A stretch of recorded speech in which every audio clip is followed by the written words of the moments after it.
Thanks so much, Paul. And if you have to jump off early, a recording will be sent around. So I'm just going to now forward this on to you, Paul. Thank you. And thank you, everyone, for the opportunity to present what we are doing here at Summerland Camels. You can see on if our first slide is up there, one of our lovely camels on our farm. And just a little explanation, I suppose, the Australian Wild Camel Corporation was what we started. And, we're now trading as Summerland Camels. So for those of you who don't know the business that well, I'll touch on some bit of camel history and then get straight into the opportunity. So I've got Mel driving the slides, so I'll just call for the next slide, please, Mel. Just trying to do that now. Paul, just bear with me a second. I seem to have lost it. We had it a minute ago, didn't we, Paul? Is that it? Yeah, just got to go to the second slide. It's sharing the view where you can change it all, but just go to the second slide. That's fine. Can you see it now? Yeah, we're still on the first one. If you can click on the second one, that'd be great. Anyway, I suppose we basically want to focus on the issue. So the issue we saw is Australia has the largest feral camel population in the world and basically untapped. Australia is also the only country in the world that has a disease-free population of camels. Our governments were culling them by the thousands every year. Certainly 10 years ago, it came to a real peak when we started this program. It's just the international backlash against that culling program where camels are held like royalty, couldn't understand it, how we were culling these animals. And we thought, well, surely there's a better way. We believe we could create a sustainable, commercial, viable solution, and it was possible. So the global demand at the time, 10 years ago,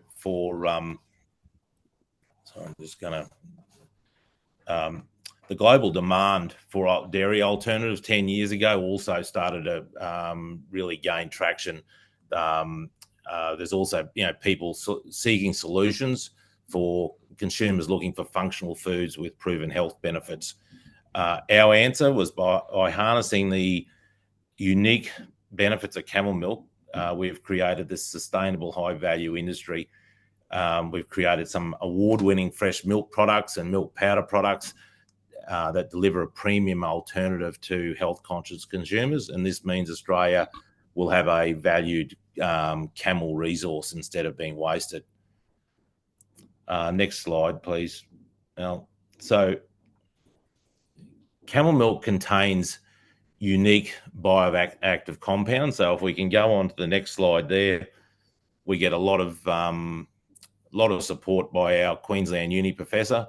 Don't know why. Seems to have a little bit of a similar look to a camel. But we've come up, camel milk actually has a unique bioactive compound. So if being explored as functional food to support the management of diabetes, lactose intolerance, inflammatory and autoimmune disease, things like autism, liver condition and hepatitis, skin conditions, eczema, psoriasis, oxidative stress and gut health issues. So backed by Queensland Uni. So there's now, 10 years ago, there was none. There's now over 7 PhD master level researchers studying the benefits of camel milk in nutrition and biomedical sciences. So it's really got popular. Early findings have supported camel milk and its anti-inflammatory effects, particularly relating to gut-brain disorders. Traditionally, camel milk has been recognised, I suppose, by societies around the world that haven't, where they have access to camel milk. They don't seem to have these diseases. It's very popular in traditional societies like Somalia, Asian and Arabic communities that have access to camel milk as a gut health treatment. So camel milk is not marketed as a cure as such, but scientifically and traditional evidence highlights its enormous potential in supporting human health. If we can jump forward a couple of slides there, Mel, please. So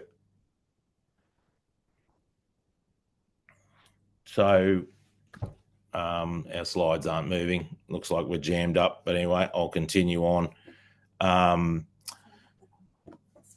So it'll be slide 3. Slide 4 we want. So slide 4 has Rachel on it. It's not up there at the moment. So, basically Rachel was one of our investors in our last campaign, is now our head of sales. So over a decade ago, camel milk was virtually unknown on the Australian market. We built Summerland Camels tourism enterprise here. If anyone's been out, you can see it's a top of funnel educational piece where we can invite people onto the farm. They can trial the products. We're basically within an hour and a half of 2,500 schools based around Brisbane, Gold Coast, and our regional hubs like Toowoomba and Warwick. And tourism subsidises our production growth, which enable us to invest in innovation. So we've spent years doing R&D, unlocking the science and technology behind camel milk. Through this process, we've developed a massive range of products in milk powder, cheese, gelato, skincare, and more. So no one knows more about commercialising camel milk than we do, because we've done all the work ourselves. So our cheese is now featured in World Best Cheeses in the United States, as well as being in Japan, and currently we're negotiating with JD Online to go in e-com into China. In 2024, our dairy division had out-earned tourism for the first time since we started, even though tourism's still growing at 15% per annum. Milk and milk powder sales are now the clear growth leaders, both domestically and export markets. We've won nearly 100 awards for all our dairy products. Milk, powder, cheese, and gelato have all won awards. Skincare has won awards, our vodka, and we win multiple tourism awards every year as a destination.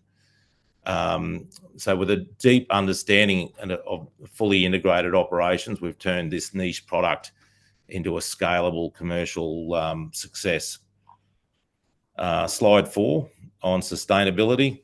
So we seem to have, I don't know if we've lost Birchal altogether, but we'll keep ploughing on. So sustainability is in our Paul, can you see it? Can you see the sustainability slide? No. Okay. Still working on it. So it's in our DNA, basically. While many businesses talk about sustainability, we live it every day. Our choice of livestock, obviously, camels thrive in the Australian environment. They're soft-footed animals. They browse rather than graze. They have a low need for water and are far more sustainable than traditional dairy species. The conversion of feral camels into a sustainable, productive global enterprise is truly sustainable. We practice regenerative agriculture on the farm, caring for the soil. We're trying to build up the soil health. Our dairy processing operates on a no waste philosophy. So an example of that was our challenge we had with the whey left over from the cheese, and we've converted that into the world's first camel milk vodka, which has also won awards. Traceability and sustainability standards are becoming mandatory in I suppose, trading blocks like the EU.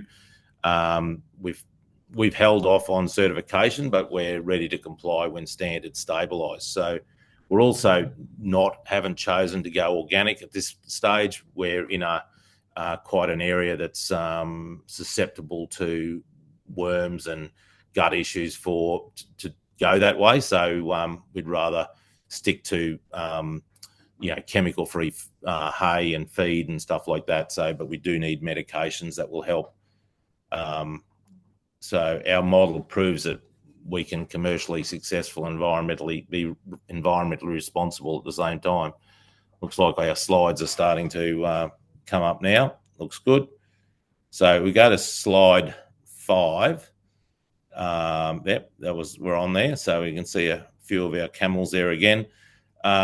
just a little bit of history, I suppose, in the 1930s. So a lot of people ask why we have this feral population of camels. So in the 1930s, there was, in the backdrop of decades of fighting, basically between our early Cameliers carriers and the Transport Union,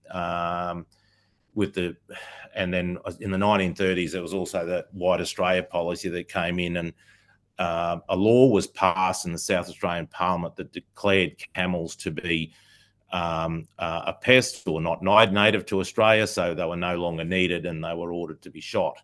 So at this point, camels were released out into the wild or out into outback Australia, where the numbers have grown substantially. So the classification of this feral status means that we have limited access to sort of services funding, government funding, that sort of thing, that I suppose more animals like beef and sheep have take for granted, but they get with research and stuff like that. So we can get, it's easier for us to get money to cull them than we can to actually do milk and meat research. So that's what, one of the challenges that sort of happened with being a feral status. So we're spending a lot of time in actually getting these animals working towards creating a full industry, so and getting them reclassified as livestock. So to do that, we need sort of end-to-end commercial industry, whether it be with milk, meat, breeding, genetics, agri-tourism, education. So we're doing the whole thing.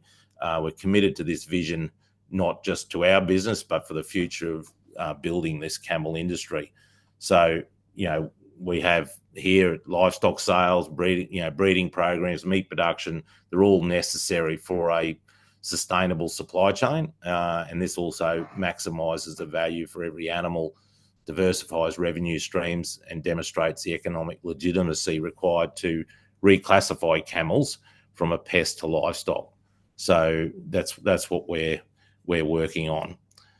Slide 6 is the powder. It's a pretty well a core. This slide here shows on the left our milk powder, new packaging's really showing some great results. Also a product we're looking at with a gut health pre and probiotic, and a little bit of an inside shot of our processing facility there as well. So the R&D is a core of our business centered around the powder, basically trying to allow us for stability of transport and storage, versatility in formulation, and the ability to open up global markets, obviously with that shelf stability. So that's the main aim we're trying with, which our products.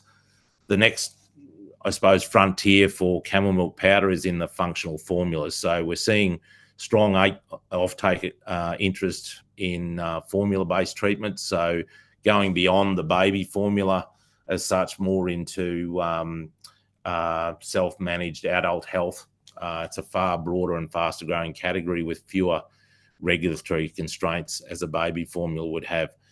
Our product formulations we do in collaboration with the Queensland Uni, so that adds a lot of scientific rigour to our product and ensures a strong foundation for export as well. So many of the current, there's a few blends on the market now. So camel milk powder obviously being quite expensive. We see some blends on the market now that are based around cow milk. It's generally done that way because bovine powder's obviously cheaper, and people have less access to camel milk powder. But we're seeing that change, and we're looking at developing more, because camel milk basis is good for people with dairy allergies, or as a start. So we want to try and maintain that product integrity for our health conscious consumers as well. So if we can jump to the next slide, please. And this just shows just a little bit of a picture of our growth in camel milk powder. So it's now a major revenue driver. The interest keeps growing around that health, wellness, and ingredient sector, especially internationally. Shops in China now, it's quite regular to see shops just selling camel milk products over there, which weren't around 10 years ago. our bulk sale price at the moment is around $180 a kilo for our powder, and our capacity on our farm is about 18 tonne a year. So we generate, we can have the potential to generate annual income of 3.24 million out of that powder. So we have offtake agreements we're working on at the moment, and there's certainly massive potential to expand that. Our site capacity is about 54 tonne a year, which could basically lead to a $9.7 million annual revenue. So given the construction timeframes of building things these days, we need to get in now and sort of start building that in front of, so we can sort of secure the market and secure the growth, I suppose, and fully capitalise on that global demand for camel milk powder. Current powdering costs, some of the challenges we have, we freeze dry at the moment, we're around 34%, which is too high. So industry benchmarks around 15%. We're trying to basically lower this cost by investing in some of our own infrastructure that way. So with greater scale, investing in an all-weather dairy, some of our own powdering capability gives us a lot of efficiency across our supply chain. So the cost of the milk itself, is obviously a key as well. So as soon as we can expand that herd size, we can really get that cost of production down, and there's a lot of margin in getting more efficient in that space with scale. So if we go to slide 8, please, Mel. The raise, next one, yep. So one of our new baby camels this year. So the raise, what we're looking at doing is to really, with the raise this time, is finalise the development and launch our camel milk powder products that we sort of are working on. Scaling the dairy is quite important as well. So that'll improve, our cost of production, reducing that cost of production with smart investment into infrastructure and operations, and will help build that long-term profitability in the business. So we've implemented responsible financial practices as well, balancing production levels with sales, so requirements. So over the years, we've really just managed the herd to what we can sell. So it really keeps our costs under control, and all capital raised in this raise will be used to scale up growth and sales. So people talk about IP a lot. We are a registered research and development organisation, so we're developing the dairy industry from the camel dairy industry in Australia from scratch. So our IP really is our 10 years of breeding and production programs, our genetics, health and yield data of our herd, backed by the University of Queensland data, and it gives us our team have a deep operational experience in building this from the ground up. So we've identified elite milk producing camels, introducing basically coming out of the wild. So there's camels there can do up to 12 or 13 litres a day, so which is fantastic. So this basically everything we have learnt, built and proven to scale into a world-leading camel dairy business. So it's been there's a lot of learnings in the past 10 years that we've sort of solidified and systemised. So if we go to slide 9 now, a lot of people ask about why crowdsource funding. We've, with over 60,000 people a year now coming to our farm, it builds a lot of supporters. We started with our own capital raising originally to get the project going, and then as we built a community of followers, we really wanted to allow people to get involved, because everyone says, well, how can we help? How can we support? So this is sort of our reasoning for doing crowdsource funding, and it allows us to really, I suppose, tap into that strong public enthusiasm for what we're doing. So we're using the raise to meet our current demand contracts. So we got a massive demand for camel milk powder and fresh milk itself. So this will help basically assist us to scale up our powdering plant and dairy. So we feel crowdfunding is the right step for us now and gives us the momentum to secure long-term commercial contracts and success in the market. If we can go to slide 10. So collaboration, little shot of our cafe there, if anyone's been out there. But basically, we operate in the scenic rim. It's one of Queensland's most innovative and supportive food regions. It's a fantastic place, 45 minutes from the centre of Brisbane.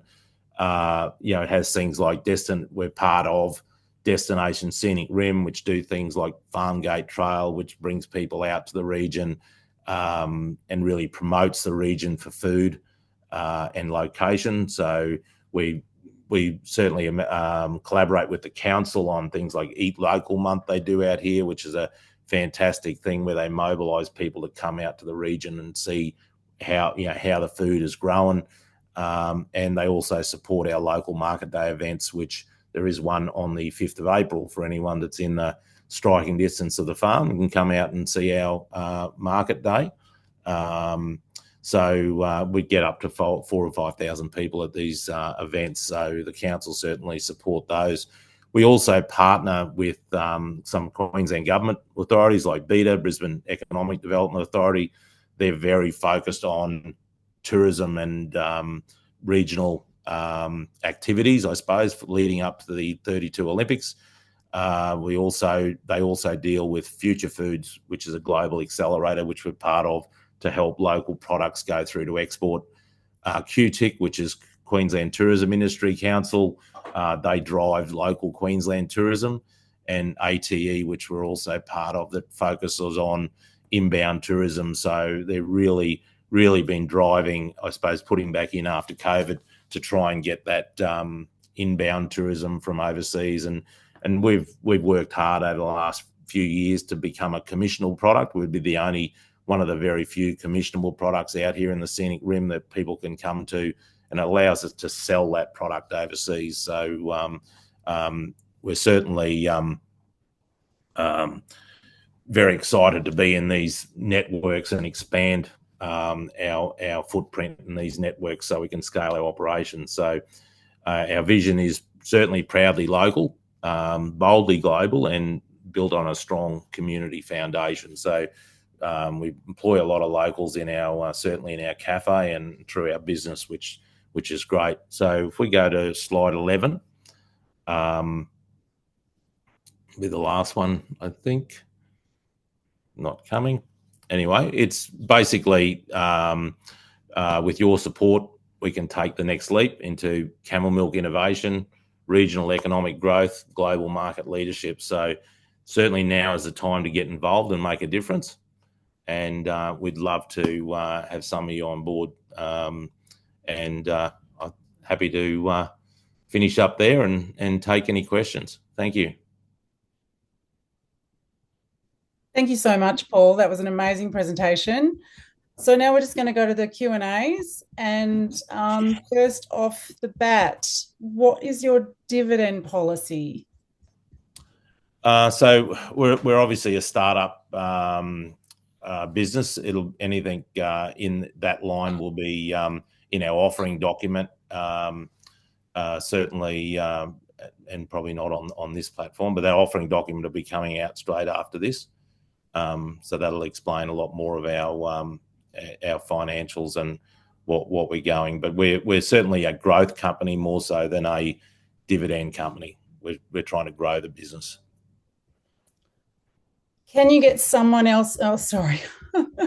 So apologies for the technical difficulties in the beginning, but we got there in the end.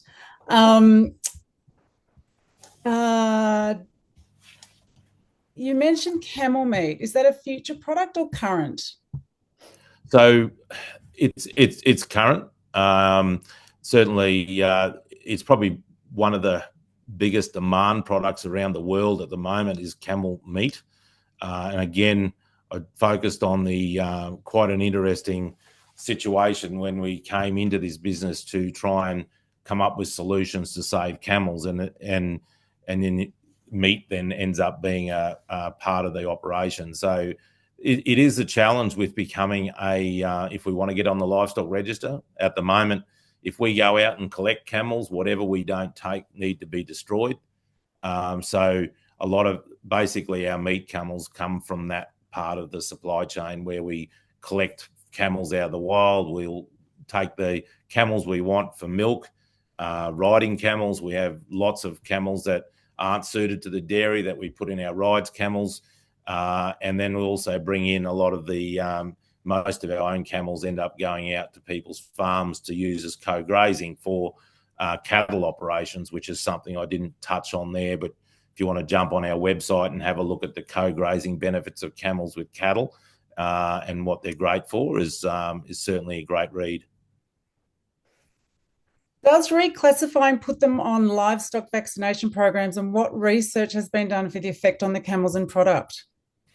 Yeah, so that's right. So getting them back on the livestock register allows you to sort of get them onto, I suppose, vaccination packaging, where there's an actual, instead of being off-label vaccinations, there actually can be a recommended dose for camels. And obviously the research has got to be done into that. So to actually do the research, you need to be part of a, Meat and Livestock, MLA, Meat and Livestock Australia body or something like that has sort of government backing to fund it, because they generally, the vaccine companies will get their, obviously their support from those membership bodies, but we don't have that. So that's what we're heading towards, which will sort of hopefully take away the reason for culling as the major sort of form of government assistance at the moment.